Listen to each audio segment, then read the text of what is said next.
Кніганошы. Навела Владимира Караткевича.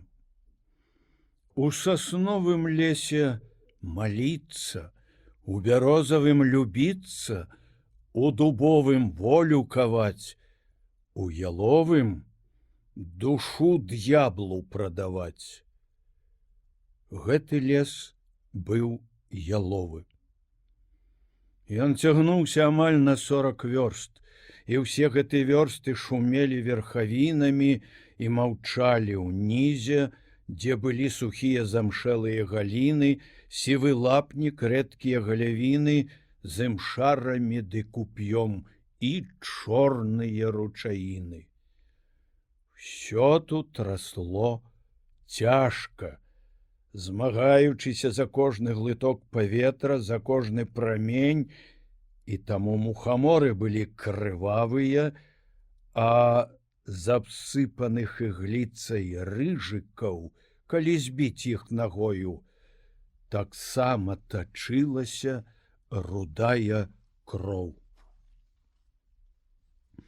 Недзе на палове лясны шум абрываўся на хвіліну ручаінным звонам, а потым зноў шумеў аж 20 вёрст. І на тым баку ручая ўсё было такое самае і інакшае, бо там была Прусія. Яліны там былі такія і не такія, бо прускія. І мох быў прускі, і рыжыкі прускія, і лясны шум таксама прускі. І калі тамтэйшы мужык бачыў купіну унізаную каралямі журавін, ён таксама параўноўваў ягады з кроплямі крыві, але меў на ўвазе прускую кроў. У лесе версты за 4 ад краю, на адзіным месцы, якое ўдалося адваяваць ад лясоў і імшар, стаяў пагранічны кардон, людзям якога было загадана лавіць кантрабандыстаў, калі тыя пойдуць з прускага боку, ды яшчэ не дазваляць мясцовым мужикам і бабам хадзіць за мяжу да кумоў на хрэсьбіны ці вяселле. Такое заахвочваць было нельга, бо кум хоць дзекаў і чагокаў, быў падданы прускай зямлі і плаціў падатак каралю, а не цару, як то належыць кожнаму сапраўднаму чалавеку. Урэшце, людзі з кардона раней не звярталі на гэта асаблівай увагі. Пенсія ў іх маленькая, за кожным мужиком ганяцца не будзеш, хай сабе ідуць. Але вось ужо год, як становішча змянілася, і загадана было сачыць як найпільней. Бо нейкія людзі у парыве сыноўскай удзячнасці кінулі 2 бомбы ў цара-вызваліцеля і разнеслі яго ў шматкі. Гэта было нечувана і супраціўна Богу, таму забойцаў павесілі, а на месцы замаху пабудавалі храм з чырвонага граніту. Але нішто не змянілася. Пакутнік спачываў у бозе, то бо у фамільнай царскай магільні, а змусціцелі баламуцілі, падбухторвалі людзей. І вось таму пагранічнай варце даводзілася мала спаць, з-за мяжы насілі крамолу, літоўскую, рускую, польскую, а за апошні час, як невыразна казалі пагуткі, яшчэ і нейкую мясцовую, тутэйшую. Кніжак гэтых пакуль што ніхто не трымаў у руках, але казалі, яны з'явіліся. З'явіліся надрукаваныя то лацінкай, то грамадзянскай кірыліцай, і ўжо ў гэтай самой падвойнасці Было нешта такое, што насцярожвала і палохала. Напэўна, гэта была таксама крамола. На тутэйшыя кнігі, на тутэйшую гаворку ўжо даўно было накладзена афіцыйная забарона. І чорт яго ведае, ці не новы гэта канал знайшлі, каб прапаведаваць свае думкі пад бухторшчыкі і валасатыя прапагандысты. Таму загадана было сачыць і лавіць карабейнікаў, асабліва ж носьбітаў тых кніг, што не прайшлі мыты і маглі быць небяспечнымі. А гэта быў даўні промысел некаторых мясцовых сялян. Пісьменныя мужыкі куплялі кніжкі і малюнкі, ціснутыя за мяжой. Яны былі больш танныя, асабліва калі мыта не падвышала іхняй цаны, а замежжа друкавала ўсякія кнігі па-літоўску, па-польску і па-руску, абы куплялі. І вось кніганож загадана было лавіць. Ніхто не думаў, што аўтары і друкары змушчальных лісткоў і крамольных кніжачак наўрад ці спакусяцца перапраўляць іх цераз кардон такой дарогай у корабах малапісьменных кніганож. У чужую душу не заглянеш. Валасаты я, хітры народ, і лепей за ўсё было закрыць усе магчымыя падводныя каналы, якімі кніга магла пратачыцца на абшары імперыі.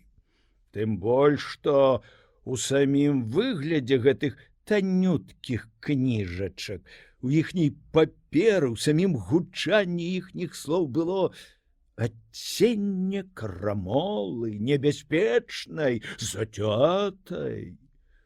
Нездарма ж сярод тых, што забілі цара, былі два тутэйшыя, а тое, што з-за мяжы ідуць і рускія кнігі, нікога не абыходзіла. Это было яшчэ горш, бо па-руску чытае большая колькасць людзей, бо галавою забойцаў быў рускі. Людзі з кардонаў лавілі і часам нават абстрэльвалі кніганож. На тым кардоне, пра які мы завялі гаворку, гэтым займаліся вельмі грунтоўна, бо камандаваў ім паручнік Вольке, афіцэр з быхаўскіх немцаў, сасланы ў глуш за непрыстойныя нават для афіцэра папойкі і гульню ў карты. Цяпер ён стараўся выслужыцца, гэты белы бландзін з абліччам рыцарскага збраяносца і усмешкай грэшнага анёла. Акрамя таго, яму вечна былі патрэбны грошы, а за кожнага злоўленага кантрабандыста плацілі. 5 салдат з пагранічнай варты не тое, каб не паважалі Фердзі Вольке, але адзываліся аб ім у іранічным ключы. Пагоня за набыткам не карысталася поспехам у людзей, увесь набытак якіх быў шыла ды мыла. Але Фердзі быў ясны, як божы дзень. А вось да другога афіцэра, прапаршчыка Олега Буткевіча, адносіны былі дваістыя. З аднаго боку просты і нядрэнны хлопец, не б'ецца, не лаецца, грае ў вольны час на флейце, але з другога боку занадта ўжо стрыманы, ніколі не жартуе з салдатамі. Справа вядомая, кар'еру рабіць пачынае, а такія бываюць небяспечныя.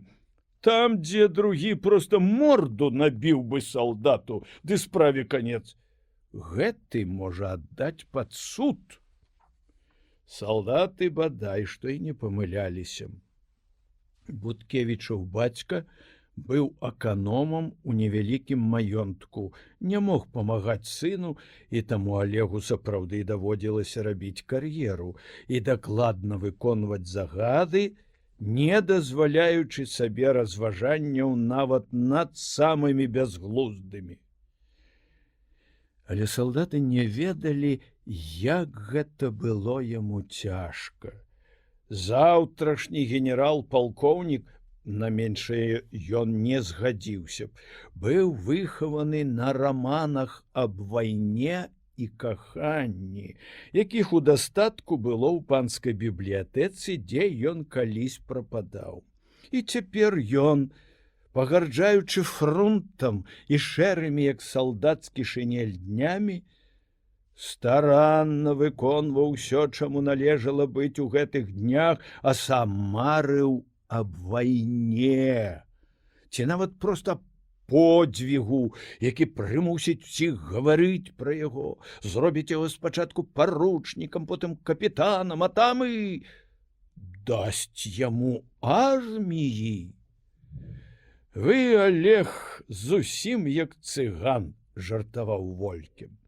Сянь, цяп, цяп, цяп і май. Але Буткевічу было все адно. Ён выконваў загады, чакаў подзвігу і марыў пра рамантычнае каханне, пра ўцёкі з дачкой багатага пана, або пра сустрэчы з сялянскай дзяўчынай дзе-небудзь каля млына. Гэта магло скончыцца смерцю каго-небудзь з іх, а можа, нават і вяселлем. Шлюб заўтрашняга генерала з сялянкай, гэта было б вельмі рамантычна. Калі-небудзь сівы, але з маладым абліччам, увянчаны славаю генерал, вернецца з паходу разам з жонкаю, што не захацела кінуць яго і паўсюль ішла за ім, і сярод тых, што будуць яго прымаць, будзе расці хорошая зайздрасць, што вось такі малады, а генерал, а яна, глядзіце, былая сялянка. Ах, гэтыя рамантычныя шлюбы, вы гарэзнік, генерал. А так добра, без акцэнту гаворыць па-французску і так кахае яго, што ён сам дагэтуль не гаворыць па-французску без акцэнту. Гэта яго не непакоіла. Значыць, подзвіг і каханне. Другую частку свае жыццёвай праграмы прапаршчык нядаўна пачаў выконваць. Выпадкова сустрэў на местачковым кірмашы сялянскую дзяўчыну. І вось ужо 8-мы раз хадзіў за 7 вёрст у мястэчка, каб убачыць яе. Імя ў яе было цудоўнае Гануся. Ды і ўся яна як найлепш падыходзіла для будучай рамантычнай гісторыі. Сінявокая, ціхая, сціплая, але ў кожным руху стрыманая сіла. А пра хаду і казаць не трэба. Дзіва, а не хада. Лебедь плыве, а не дзяўчына. Ідзе словам, у гэтым сэнсе Буткевіч быў цалкам давольны сабою. Якое дзіва! Яму было толькі 19 год. У гэты вечар яны павінны былі ісці ў сакрэт 3 салдаты і Вольке, які не мінаў выпадку асабіста ўдзельнічаць у ловах кантрабанды. Буткевіч папрасіў, каб узялі яго, хаця была чарга другога. Выпадак для подзвігу мог надарыцца кожную хвіліну, і крыўдна было б яго прапусціць. Вольке паціснуў плячыма, хай ідзе, калі ўжо так хоча. Ён толькі адпусціў грубы жарт. Думаеце, яна на вас будзе глядзець з асаблівай пяшчотай? Яна і так траціць розум з радасці, што вы прыліплі да яе. З радасці, не з радасці, але я думаю, што я не зусім абыякавы, сказаў Буткевіч. Апошні раз, напрыклад, яна сказала, што я добры. Ну вось бачыце, раман ідзе сваёй чаргой. І дзеля гожых вачэй, даль Бог, не трэба мерзнуць у хмызах і пакутаваць. Праз нейкі месяц вы яе пацалуеце.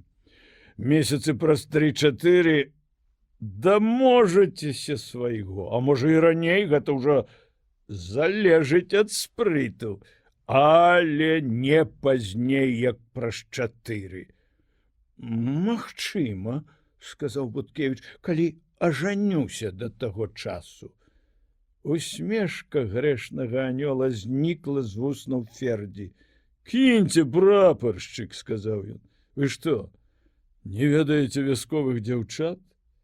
І перадражніў. А дзевачкі, а таечкі, а што гэта ён? Пусці, Ёлу, пусці, кажу, а то... Апошняе слово было непрыстойнае ў сэнсе дрэнна мне будзе. Буткевіч пачырванеў і палажыў флейту. Мне не хацелася б, каб вы ў такім тоне гаварылі пра свет, у якім жыве, магчыма, мая будучая жонка. Вольке за яго спіною толькі пакруціў пальцам ля лба, потым уздыхнуў. Добра ўжо. З часам агойтаецца, а цяпер давайте збірацца. Гэтай ноччу сачыць трэба было асабліва пільна. Даўно пагаворвалі, што в адну з 3 начэй з-за мяшы пойдзе Корч, самы славуты з усіх кніганош. Аб гэтым, у прыпадку злосці на яго, прабалбатаўся нібыта у местачковай карчме Яўхім Спіса, мужик з вёскі Плавуцічы. Злой злосцю, але ні Яўхім, ні яшчэ хтосьці з мужикоў нічога больш не сказалі. Даносчыкаў не любілі. Даносчыку ніхто не асмеліўся б нават сказаць добры дзень. Таму і кардоны, і мытныя ведалі ўсіх, хто ходзіць за мяжу вельмі дакладна, але толькі па мянушках, не здагадваючыся нават, хто хаваецца за кожнай. Корч быў самы славуты. Корч пераходзіў з кнігамі мяжу, магчыма, і 300 разоў. І за ўсе гэтыя разы ніхто з мытных нават ні разу не бачыў кніганошу на свае вочы. Раз толькі пашанцавала натрапіць на вялікія сляды скураных пасталоў. Мяркуючы па слядах, гэта быў волат і, відаць, халера ўзброены. Але гэты волат хадзіў кожны раз новай сцежкай, а іх было безліч. Ні Вольке, ні Буткевіч не верылі надта балбатні Яўхіма Спісы. Мала што можа набалбатаць п'яны, не ведалі яны аб месцы, ідучы наўздагад. І аднак усё здарылася менавіта ў гэтую ноч. Сакрэт перайшоў начное балота. У цемры раз-пораз было чуваць трывожна у-чу-чу-чу-чу. Качкі зляталіся на начлег, бледна-жоўтая стужка ззяла на захаце, і хацелася сесці ў схованку ля балота і паляваць на качак, а не на людзей. Адчуваць, як бабухае дубальтоўка, як цела качкі мякка падае ў траву, а ў перапынках чутно, як падманутыя тваёй нерухомасці лётае ў цемры вакол схованкі вялізная здань вадзянога бугая. Але так рабіць было нельга. Яны мінулі балота і хмызы і забраліся ў самы гушчар, сеўшы наўздалёк ад сцежкі, якой хадзілі на вясковы выпас дзікі. Перад імі быў адхон, укрыты ялінамі, чорнаалешнікам і густой крушынай. Каля поўначы пачулі крокі. Людзей было 2, але адзін з іх ішоў так ціха, што яго крокі пачулі толькі прыслухоўваючыся да нязграбных крокаў другога. Гэты другі таксама ступаў асцярожна, цішэй, чым салдат, і ўсё ж часам пад яго нагою хрумсцелі лаўжы.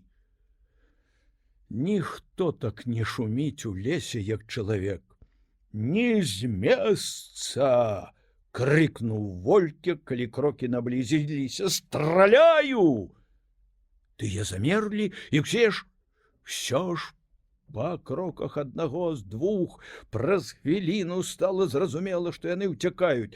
Крокаў другога не было чуваць, і салдаты падумалі нават, што ён стаіць на месцы. Слуп агню прарэзаў апраметную цемру. Страляў паручнік. Потым грымнулі стрэлы салдат. Чуваць было, як падалі зрэзаныя кулямі галінкі і лісты. Паўз Буткевіча, ломячы галіны, і рвануўся ў цемру. Вольке: «Стой! Спаймаў! Ха-ха-ха! Трымайце яго, прапаршчыка! Вось ты!» Салдаты скупчыліся вакол паручніка. Нехта чыркаў сярнічкамі, запальваў ліхтар. «На гук страляў», — сказаў Вольке. «Это той, што шумеў. Ды ганіцеся ж за другім, халеры!» Але гнацца не было як. У навакольнай цемры нават свае далоні нельга было бачыць. Раз толькі далёка недзе шуснулі галіны, быццам нехта аступіўся. В святле ліхтара ўсе заўважылі распасцёртага на сцежцы хлопца год 17. Трымаць яго не трэба было. Паручнікава куля прабіла яму скронь і выйшла ў патыліцу. Ён так і ўпаў на спіну, адразу прыціснуўшы целам вялікі лубяны кораб з кнігамі, быццам не хочучы аддаваць яго ў чужыя рукі. «Гасі ліхтар», — сказаў Вольке. «Перастраляюць, як сабак». «Наўрад ці ў іх была зброя», — сказаў Буткевіч. «Гэта ж кніганошы, ўсё адно». Толькі калі адышліся далёка і зноў мінулі балота, Вольке з прыкрасцю крэкнуў: «Не здагадаліся. А можа, забіты сваяк таму? Трэба было зрабіць засаду і чакаць, зрабіць выгляд, што пайшлі, і чакаць. Вярнуўся б. Напэўна, гэта корч быў». Памаўчаў.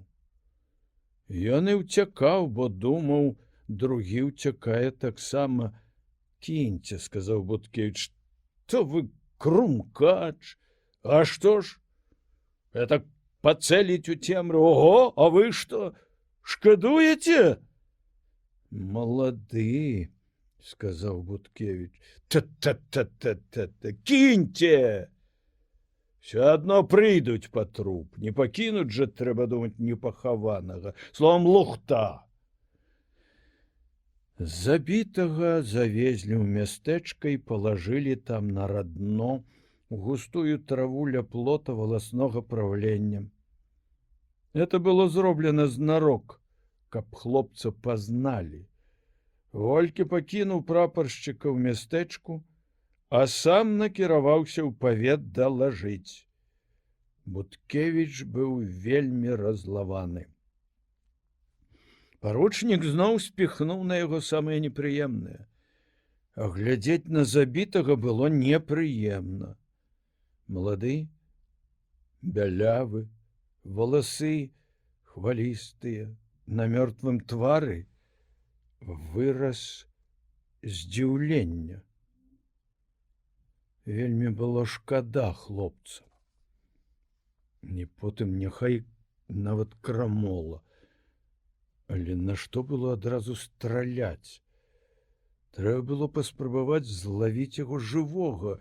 Жывадзёр гэты Вольке, вось што, а цяпер глядзі.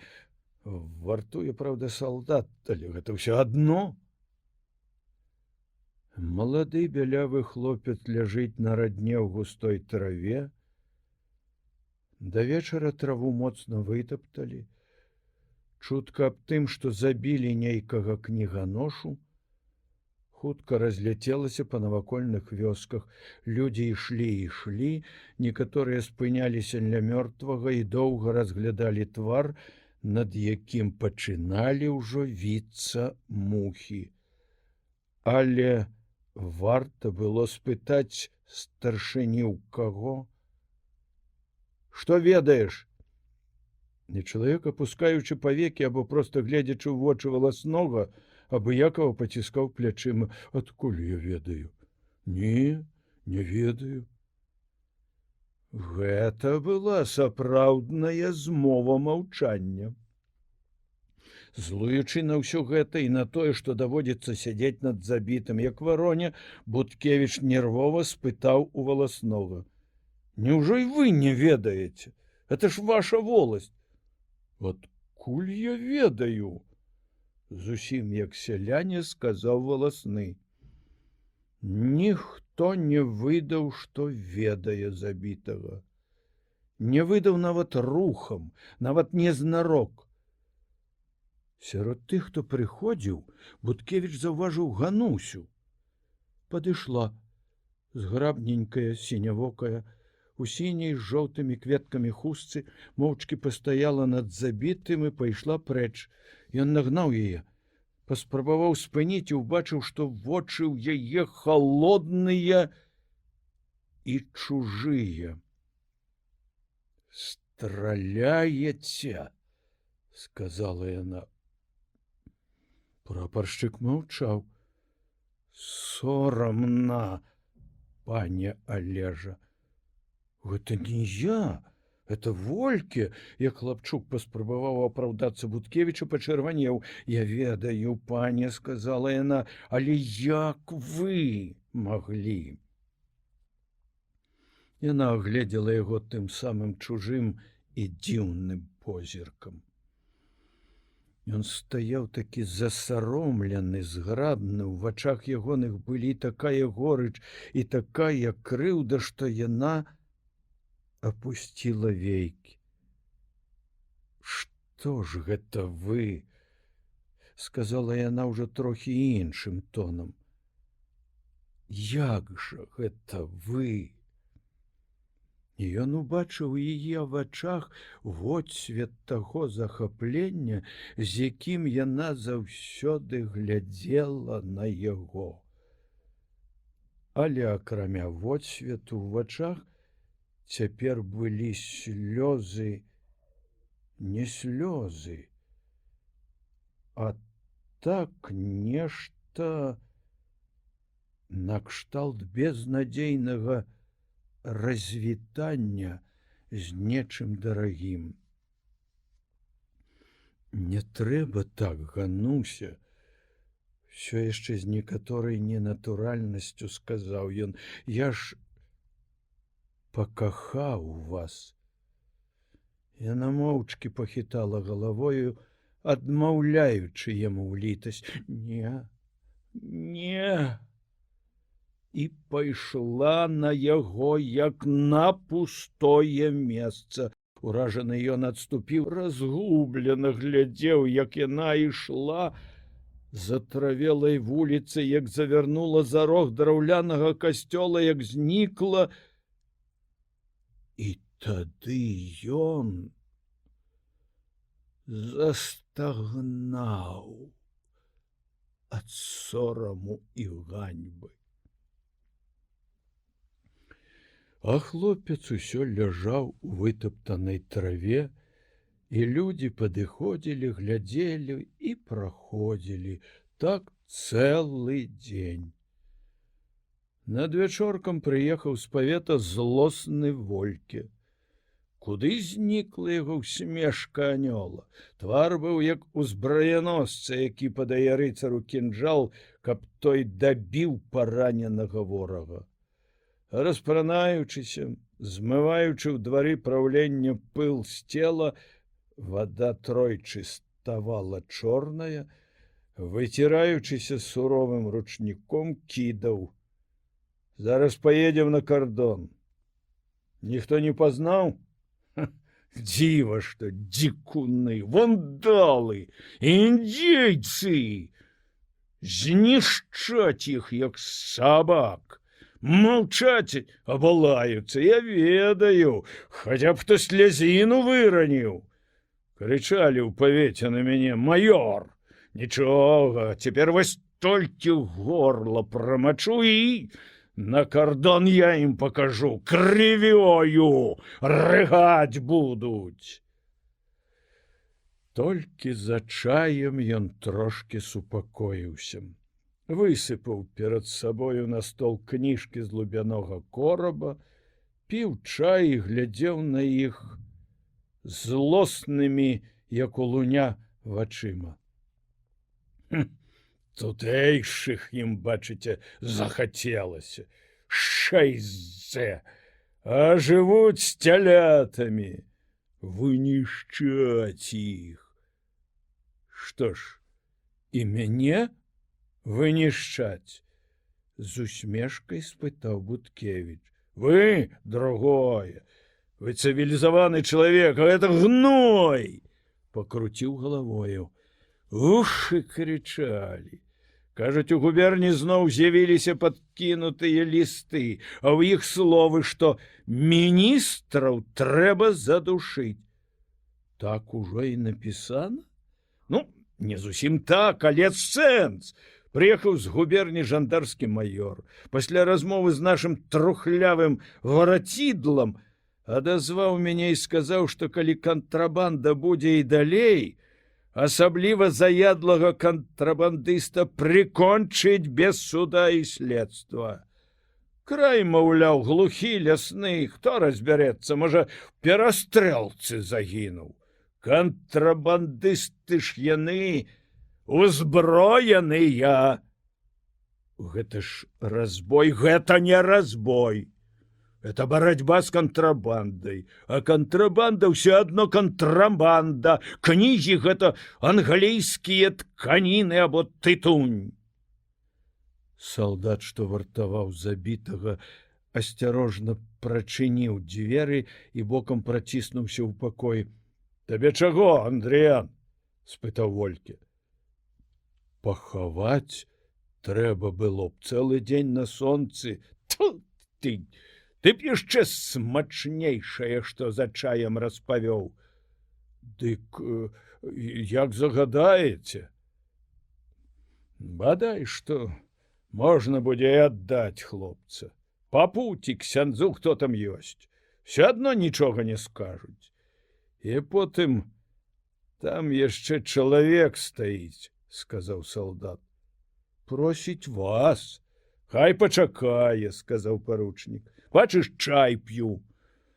Нічога з ім не станецца з тваім чалавекам. Стары, тым больш. Буткевіч выглянуў у акно. Непадалёк ад трупа стаяў чалавек гадоў пад 60, кашчавы, яшчэ даволі дужы. Здзіўлялі ступакі ягоных ног. Пры росце нават трошкі ніжэйшым за сярэднім, яны былі вельмі вялікія і пляскатыя, як у палескага злодзея, падумаў Буткевіч. Чалавек стаяў, склаўшы грыбком вялікія і змаршчкаватыя далоні, абапіраўся імі на доўгі дарожны кій, выцвілыя сінія вочы трошкі непаразумела, але спакойна глядзелі на забітага.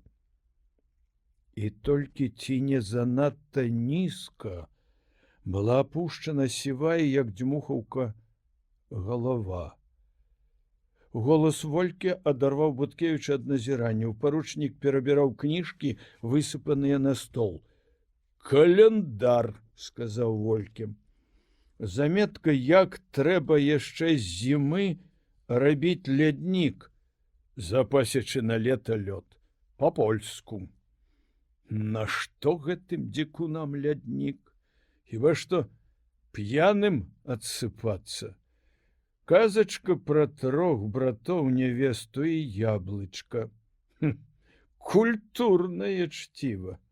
Яшчэ адзін каляндар, літоўскі, а тут пакуты беднай сялянкі і багатага лорда.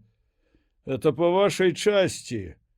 А вось псалтыр, тутэйшай гаворкай малітоўнік, таксама тутэйшы. Ён варушыў губамі, разбіраючы літары. Не па-людску неяк гучыць. Чаму? Яны так гавораць.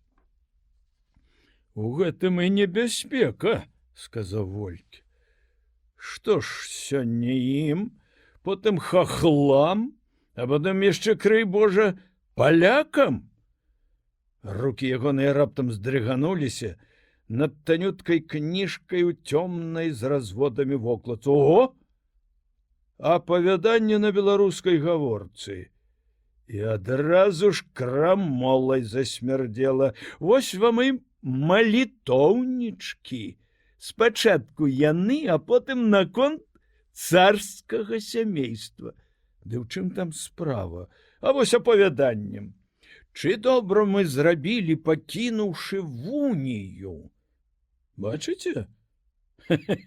Яшчэ разбіраецца мужыцкая морда. Не з такой галавою людзі гэта вырашалі. А ён ім пытанні задае, чы добра?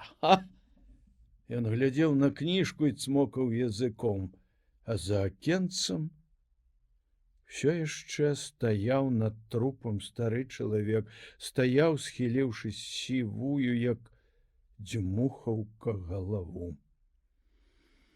Олька нарэшце заўважыў яго з хітраватай іскрай у вачах, як у хлапчука, што збіраецца ўцячы з урока, сказаў прапаршчыку: Я стаміўся, Буткевіч, а вы ж цэлы дзень адпачывалі. Прыміце яго вы, а? А я пайду на сена, паляжу трошки. Нешта прымусіла прапаршчыка згадзіцца, не зважаючы нават на тое, што Волька заўжды спіхваў яму самыя непрыемныя справы, а цяпер вось спіхнуў і гэту.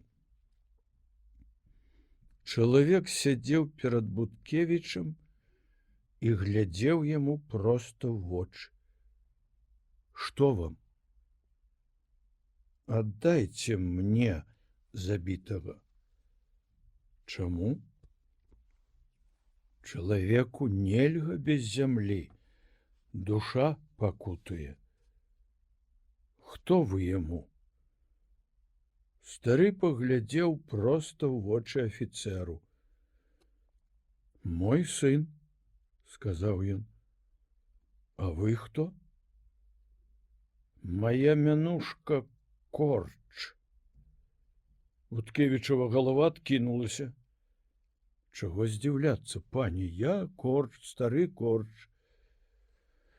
Гэта быў наш хлеб, паня, мой, майго бацькі, наш хлеб, насіць кнігі. Вочы ягоныя былі сухія. Я чуў, што старею. Каму ж перадаць рамяство, як не сыну? Я вучыў яго і вось не паспеў вывучыць. А калі я скажу пра гэта? Пан не зробіць гэтага. Вочы не тыя. А ў вас якія вочы? Такі малады. А загінуў праз вашу упартасць. Нельга ж, казалі вам. Мужикам шмат чаго нельга. Нават есці. Буткевіч апусціў вочы. Як ваша прозвішча? Кірыла Туравец. Амаль як святы Кірыла Тураўскі. Толькі таго за кнігі хвалілі. Зноў ударыў. Хоць скрозь зямлю праваліся. Што вы збіраецеся рабіць, Туравец? Цяпер давядзецца зноў мне. Цяпер гэта небяспечна, будзем страляць. Кніганоша пакорліва паціснуў плячыма. Вы дакараеце мяне за смерць сына, пан. Што ж зробіш? Такі хлеб. Яго магло і сасной хвастануць на лесасецы. Бог бачыць, як мне цяжка. Помаўчаў. Але цяпер зноў моя чарга. А стрэлы? Што ж, Божая воля. Вы хаця ведаеце, што носіце туравец? Гандляры паказваюць мне кнігі, называюць назвы. Я гляджу і запамінаю, памяць у мяне добрая. Я заўсёды пазнаю кнігу, якую насіў. Дык ты не... Не, пане. Можа, і не любіш кніг?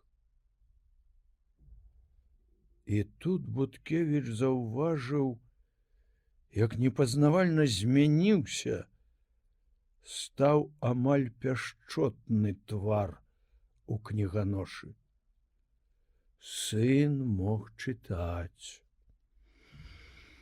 На мяне не ўмудрыў пан Бог, але я іх люблю. Стары, як быццам нават вырас. Ён гаварыў цяпер павучальна, з той наіўнай веліччу, якой, пэўна, вызначаліся прарокі. Ці мала і сярод іх было непісьменных. У кнізе няма граху. Біблія нездарма таксама кніга.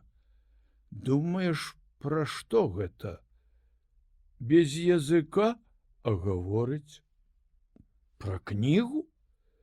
А вучэнне святло? Не вучэнне, цемра. Таксама пра кнігу. За што ж ловіце? І так мудра прыдумана ў той кнізе. Тут спінка, а тут табе абрэз. І лісцікі белыя, а радкі шэрыя. Намагаючыся пераканаць яго, Буткевіч сказаў: але нашто вам гэта насіць? Вы ж ведаеце, што забаронена. Вам хіба мала славянскіх малітоўнікаў? Яны хочуць разумець малітвы, сказаў стары. У малітоўніку ўсё зразумела, а поп спявае, нібы ў яго гарачая бульбіна ў роце. І сушчы ва грабех. Адна бабуля думала, і сухі верабей.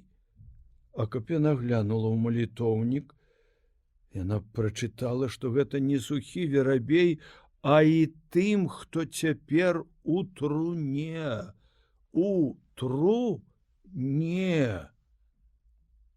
Ён змоўк, моцна сціснуўшы вусны. Гледзячы на гэтую сівую галаву, адчуваючы, што нельга ўпершыню ў жыцці не парушыць загад, Буткевіч сказаў: бярыце сына, туравец.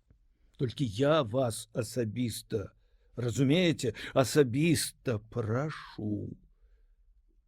Кіньце гэтую справу.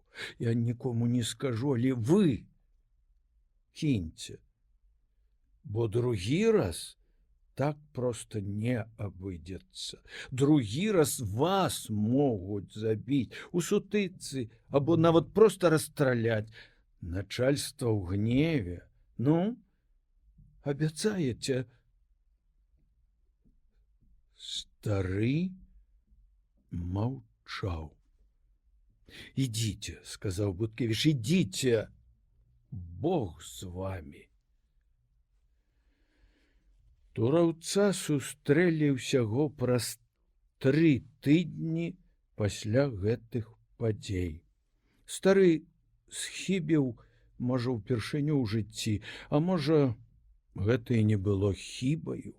Можа, яму проста стала цяжка цягаць па нетрах і зарасніках цяжкі кораб. Ва ўсякім разе ён ішоў амаль адкрытым месцам, рэдкімі хмызамі, што раслі над урвішчам. Гліністым і камяністым, высокім урвішчам над ракой. Ішоў, не зважаючы на тое, што рабілася вакол. Цяжка перастаўляў вялікія пляскатыя ступакі, а лубяны кораб вісеў на спіне на 2 рамянях, грузны, абвіслы. Яго падпусцілі зусім блізка, потым Волькі выйшаў з хмызоў. «Здавайся, корч», — сказаў ён, — «адхадзіў». Стары кніганоша без боязі ўзняў вочы і раптам зрабіў некалькі хуткіх крокаў ад афіцэра, быццам самі ногі прымусілі яго ўцякаць, потым спыніўся. Магчыма, таму, што ўцякаць не было куды, бо за спіною абрывалася зямля, а магчыма, і проста з-за абыякавасці. «Адхадзіў», — сказаў ён. «Твая праўда. Куды ж цяпер?» «Моя справа», — абарваў яго Волькі. «Можа, у турму, а можа, мы і тут з табою скончым. Папсуў ты нам крыві, сволач!» «Не пайду я ў турму», — сказаў кніганоша, — «і кулі твае мне не трэба, сабе зберажы». Волькі і салдаты рушылі на яго, але ён зрабіў некалькі крокам, быццам разбягаючыся, і спыніўся над самым урвішчам. Ногі не слухаліся. І тады ён, быццам прымушаючы сябе, голасна сказаў: «Ну!»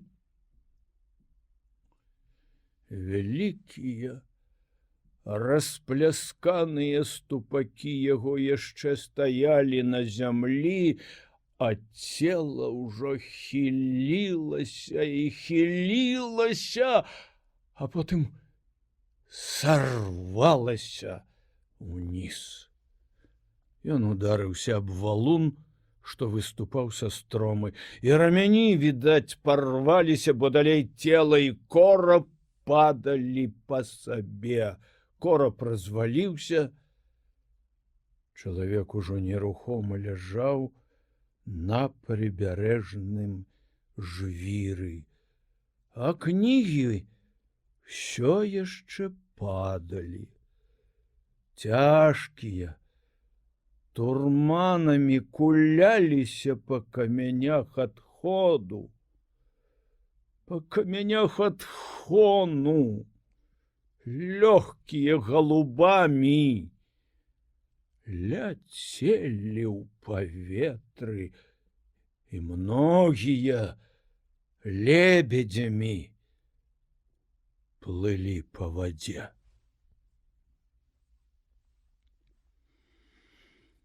Цела старога, відаць, забралі нейкія сваякі.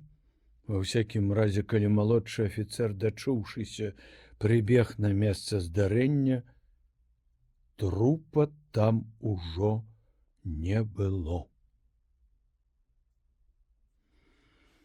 Праз нейкі тыдзень Буткевіч, даведаўшыся ад местачковых баб, дзе жыве Гануся, прыйшоў у вёску плавуцічы і знайшоў яе хату. Дзяўчына нідзе не паказвалася, яму было ўжо цяжка, амаль немагчыма без яе. Бадай што цяпер гэта была зусім не рамантычная гісторыя, а нешта больш складанае і больш балючае. Пан прапаршчык падышоў да хаты, вельмі небагатай і безнадзейна шэрай ад старасці, Затравелая сцежка вяла да ганка. Націснуў на клямку, але ў сенцах нікога не было. Ніхто як быццам нават не чуў, што ён ходзіць па двары. Адчыніў дзверы ў хату і ўбачыў яе за дзіўным заняткам. Дзяўчына сядзела на падлозе боса і без хусткі, і ён бачыў цяпер яе бялявыя хвалістыя валасы. Яна сядзела і ўмацоўвала рамяні на новым лубяным корабе. Гануся толькі і змог сказаць. Яна прыўзняла вочы. Ён убачыў іх толькі халодную пагарду. Нават гневу не было ў гэтых вачах. Паспрабаваў быў падысці. «Адыдзі», — сказала, — «адыдзі і глянь на печ». На печы Буткевіч убачыў дваіх дзяцей, хлопчыка год 6 і дзяўчынку год 4. «Стрыечнікі», — сказала Гануся, — «сіроты. На тое, каб іх гадаваць». «Эх вы, людзі, я ж не ведаў». «Ён не ведаў», — сказала яна, — «дык ведай. І татка, і брат, мне, мае».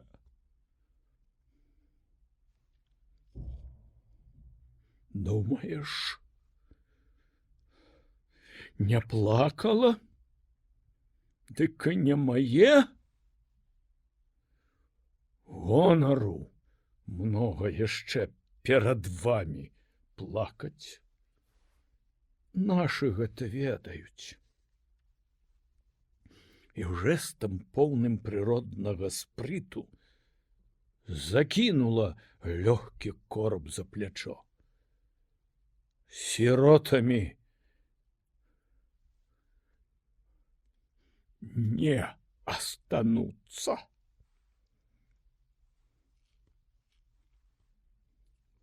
«Мне цяпер іх гадаваць».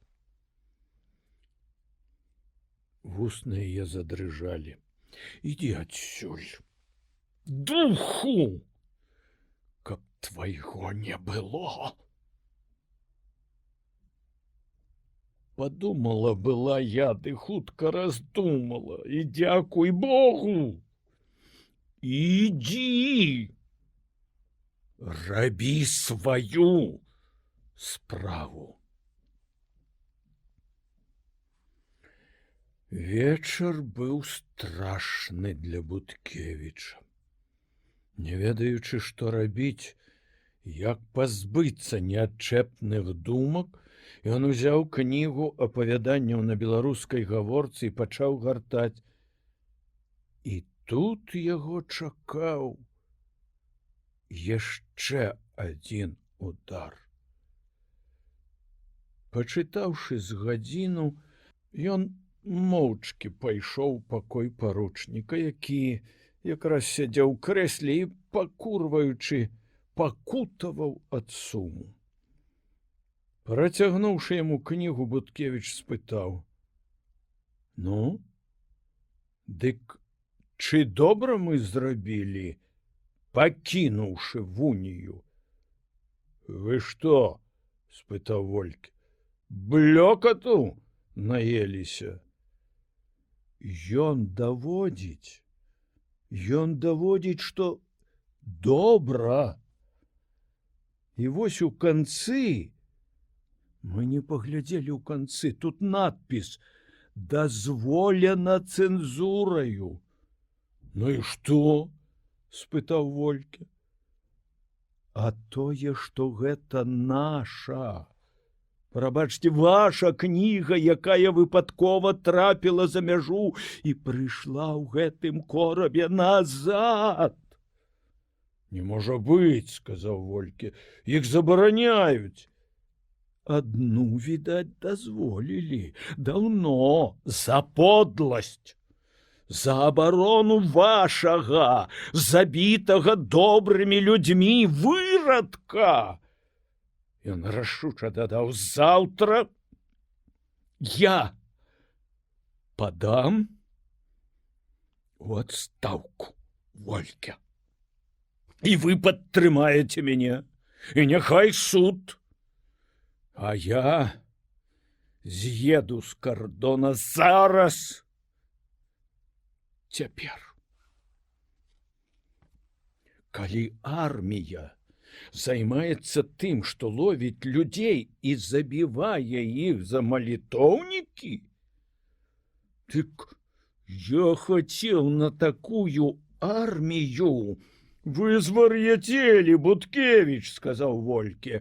Я проста прачытаў адну крамольную кнігу, адказаў Буткевіч. Яны нядрэнна зрабілі, што перанеслі яе цераз мяжу. Трэба паспрабаваць.